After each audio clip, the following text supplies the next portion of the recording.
Good evening. This is Kathleen Drew, Chair of the Energy Facility Site Evaluation Council, calling this meeting to order. This is the land use consistency hearing with Wallula Gap Solar Project as required by RCW 8050-090-2 and WAC 463-26035.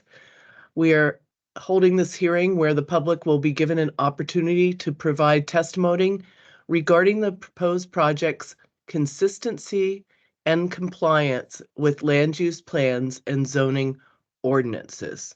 So this is a hearing which topic is limited only to those topics. Ms. Grantham, will you call the roll for the council? Certainly, Chair Drew. Department of Commerce. Department of Ecology. Sorry. Department of Fish and Wildlife. Mike Livingston, present. Department of Natural Resources. Lenny Young, present. Utilities and Transportation Commission. Stacy Brewster, present. For Benton County, Adam File. Adam File is present. And Administrative Law Judge Travis Dupree. Present. Chair, we have a quorum. Thank you. Thank you. At this point, I'll turn the hearing over to Judge Dupree. Thank you, Chair Drew. And thank you and good evening, everyone. As Chair Drew indicated, this is a land use consistency hearing where the council members will hear testimony, as will I, about the land use consistency. Now, the process will be that the applicant will be able to present their information, and then the county will begin an opportunity to respond. And then after that, we'll hear from the members of the public who may want to testify. And then again, the testimony will be limited to land use consistency. We had a meeting just prior to the hearing where people could provide other comments and had an opportunity to provide comments on other matters. But is there, I believe I'll check and see if there's any other preliminary matters that we need to address before we proceed. I'll note that I believe counsel for the applicant is Tim McMahon. I believe you had approached and indicated that there was a procedural matter. I just indicated to just address it on the record. That was the extent of our discussion. Having said that, I'll go to you, Mr. McMahon. Did you want to, was there some sort of procedural matter that you wanted to bring up? Thank you, Judge Dupree. Good evening, Chair Drew, council members. Good evening, Judge Dupree. Tim McMahon, for the record, I represent One Energy in this project, and I will do a fairly quick presentation on land use consistency. But before I begin, what I did want to request is that the testimony from the applicant be made a part of this portion of the record for the land use hearing, just as a procedural matter on an ongoing basis, so that that record is tied together. The public meeting testimony from the applicant and the land use hearing discussion. And then this is Judge Dupree. Did any of the other parties object?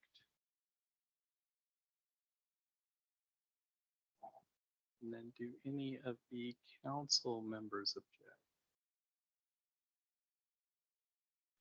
Okay, That sounds reasonable. Sorry, Chair Drew, did you want to comment or weigh in? I said that sounds reasonable. Under the circumstances, I find good cause to. Thank you, Judge Dupree. Again, Tim McMahon for the applicant. I'm with Stolre's law firm, and I've been working with One Energy for some years, and have been involved in this application from its inception.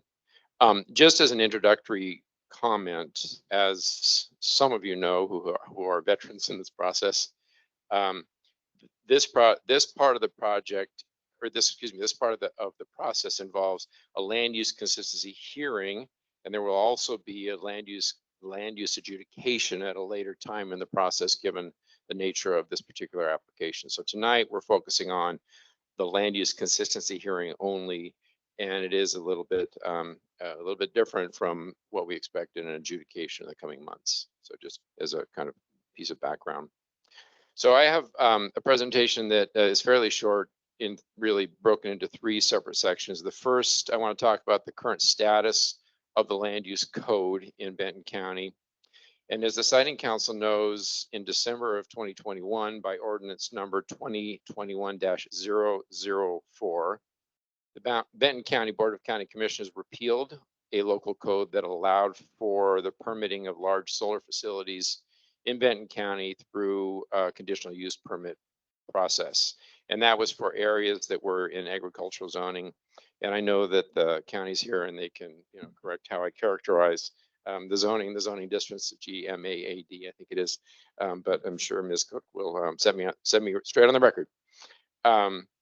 So at the time, large scale solar facilities were allowed by the county by a conditional use permit, and projects were capable of previously being approved through a conditional use process.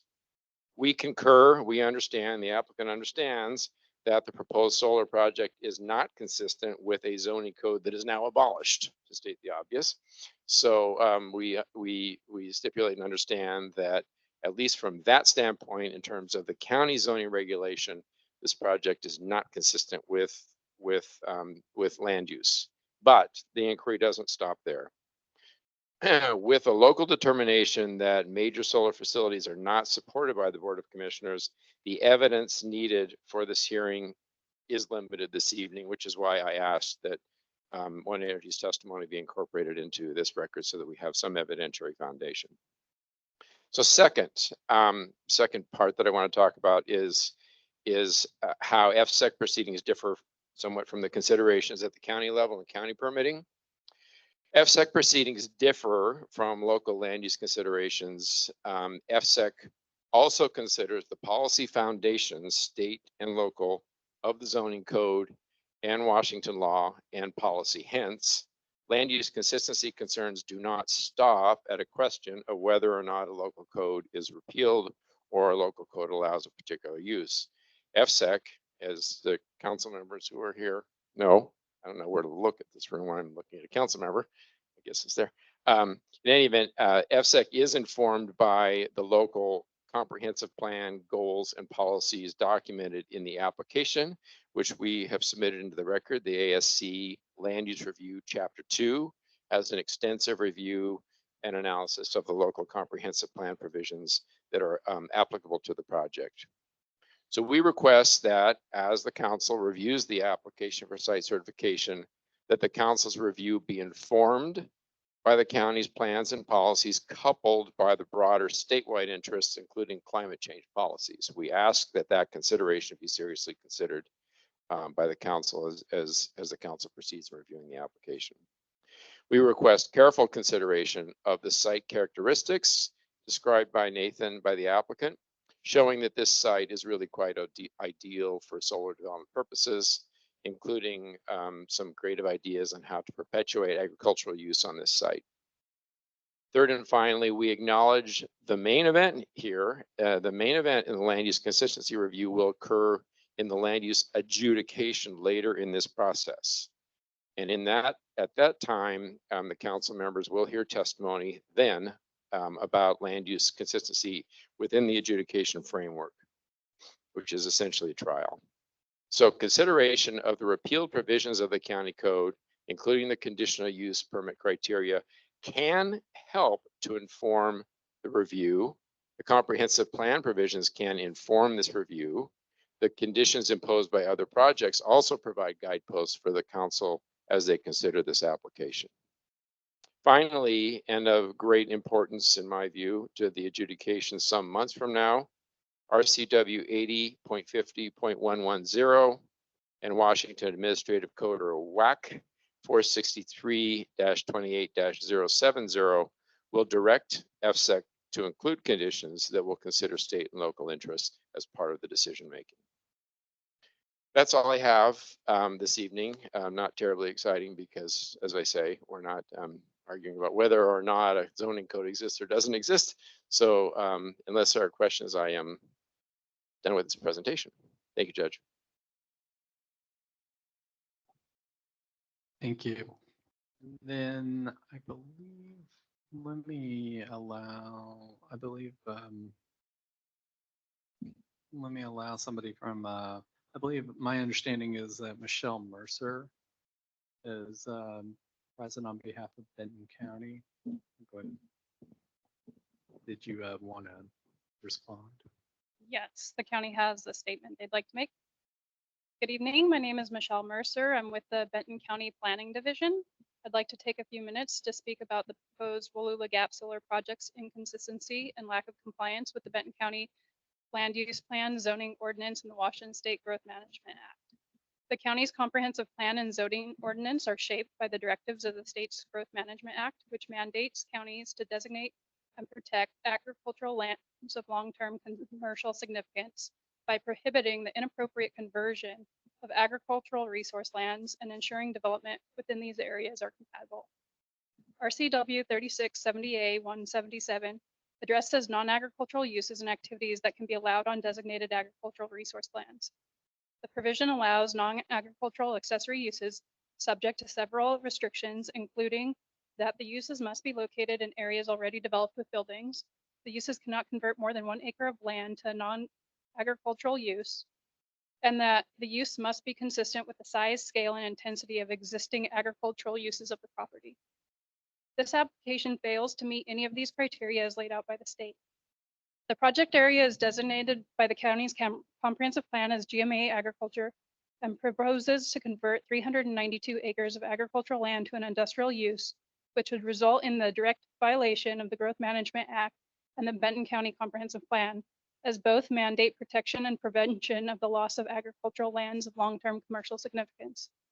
The county's comprehensive plan provides clear guidance through its goals and policies on the importance of the county to protect, maintain, conserve, and enhance agricultural lands while discouraging incompatible uses. One such policy found in the county's comprehensive plan seeks to conserve areas designated GMA agriculture to the maximum extent possible and to protect these areas from the encroachment of incompatible uses to prevent fragmentation of agricultural land, which would occur if uses like this solar facility were allowed. As such, the application before you tonight is not consistent with the overall goals and policies of Benton County's comprehensive plan, as the size, scale, and intensity of a solar facility is a non-compatible industrial use, not an agricultural one. As with the land use designation for this project, the zoning district is known as GMA Agricultural Zone. The zoning district seeks to protect agricultural activities by allowing compatible uses with agriculture and prohibiting those uses which are incompatible. Currently, the industrial solar facilities are a prohibited use in the GMA Agricultural Zoning District and are not permitted as an allowed accessory or conditional use in this zone per the Benton County Zoning Ordinance. The rationale for prohibiting these types of uses in the GMA Agricultural Zoning District is developed from and supported by the goals and policies of both the Benton County Comprehensive Plan and the State Growth Management Act. The applicant is requesting that FSEC preempt the county's local land use plan and zoning ordinance, which discourage and prohibit such uses from occurring on agricultural lands. As has been identified, this project does not meet the intent and is in violation of the Washington State Growth Management Act. It is not consistent with the goals and policies of the county's comprehensive plan, and it does not comply with the GMA Agricultural Zoning District, as solar facilities are a prohibited use. In closing, it is Benton County's position that the Washington State Growth Management Act, the local land use policies, and zoning code should be held in effect and should not be superseded. Thank you for your time.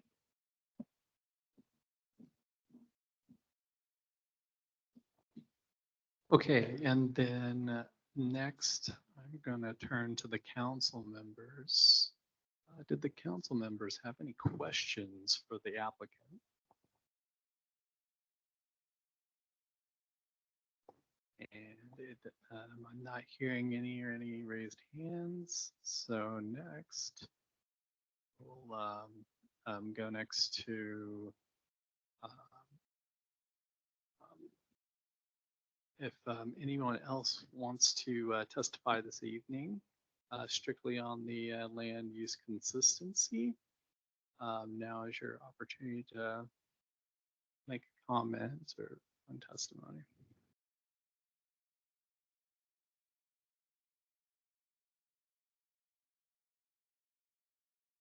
Then here, Ms. Grantham, was there anybody online that indicated they wanted to provide any testimony? Just one moment. I am not seeing any raised hands for comment or testimony for the land use hearing portion. Okay. And then this is Judge Dupree. I'll try one more time. Is there anybody that would like to provide testimony or comments? I'm not seeing any raised hands. And then at this point, hold on just a moment.